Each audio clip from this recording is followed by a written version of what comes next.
I am not an ape nor monkey. I am Oliver, who is born of the sound of a siren mermaid's tale.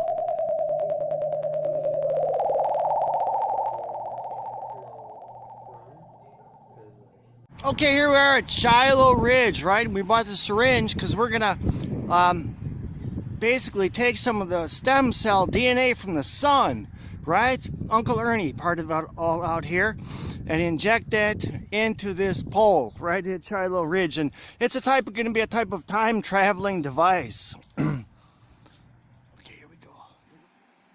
This is the director's cut of our time travel experiment, in which we're sending back a mechanical ant in time.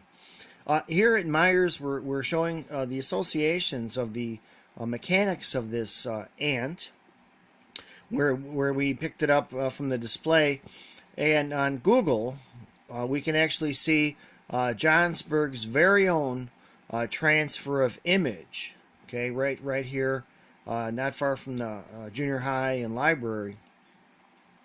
As we get to this lower plane, we can actually see the burning chemical burns in the grass, which are that wave-like structure of Oliver the ant.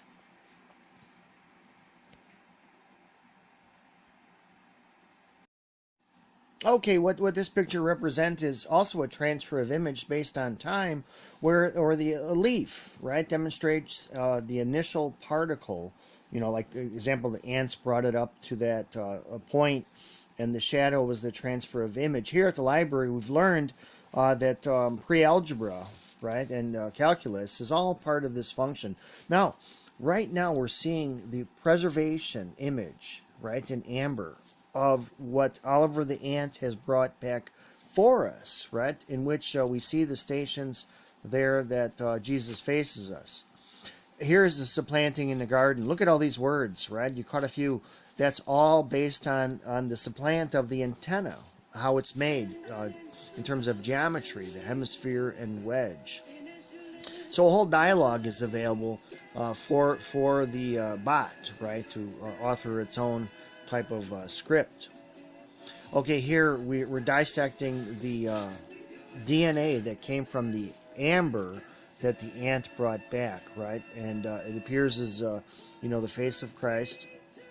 And we're going to get into now the stations, right, based on this credible sequence of the cosecant antenna, in which Christ faces us. We've deer-marked some here, 270 and 276, right, where Jesus meets his Holy Mother, and then where Simon helps carry the cross. That's a correlation now, okay? You can see the accuracy, and it gets even deeper.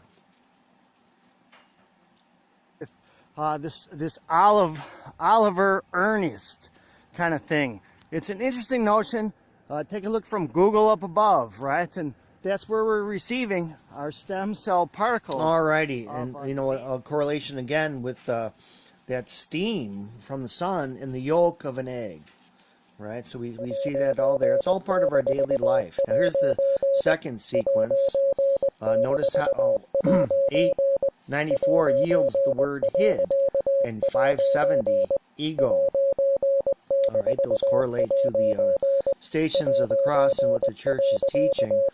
Here's those two facial isolations deer-marked, where in terms of station 9, Jesus falls a third time, and then station 11 was there too. And we've got some footage with the Skyriders today, how they were presenting at 412. Okay, once again, the antenna, the hemisphere, and the wedge, easy to make. Students can make that in CAD or other activities. Here is the Cornu prism spiral, obtained by plotting Fresnel integrals. right? There's Dad at his home healthcare blood pressure machine. Here's the kitchen crafts I'm talking about. Once again, the hemisphere made from a potato and then the wedge. At the market, we can see how this assembly of the Omar ant, pictured here, in the cosecant antenna with 2 ants in it, yields the Thomas twins. So the tomato correlation there. We've even made the ant with olives today, right? We can see just this notion of the shapes of the thorax and abdomen of an ant, and the head too, of course.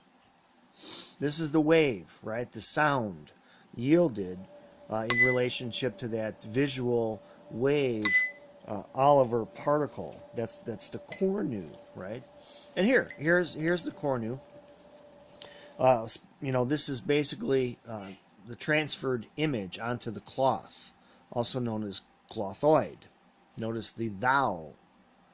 Here at the market, Myers presents an animated display with the chapstick, and then the thorax and abdomen in various products. So the kids could, make their own little ant and have it animated with all that without all the high tech. So let's talk about the cosecant antenna here at Shiloh Ridge. And here's the skywriting. Okay, notice right now they're yielding an I and an X in Roman numerals. Now that's the second part of the sequence that we talked about. So this is a type of radar antenna which provides constant field strength at a given altitude over an appreciable range. So called because the power of the antenna pattern on one-way transmission decreases at a rate proportional to the square of the cosecant of the elevation angle. This radiation pattern may be approximated by using a reflector with several radiators arranged in lines perpendicular to the axis. Now look at here, our same pattern appearing as a 6 and a 2. Thank you for watching.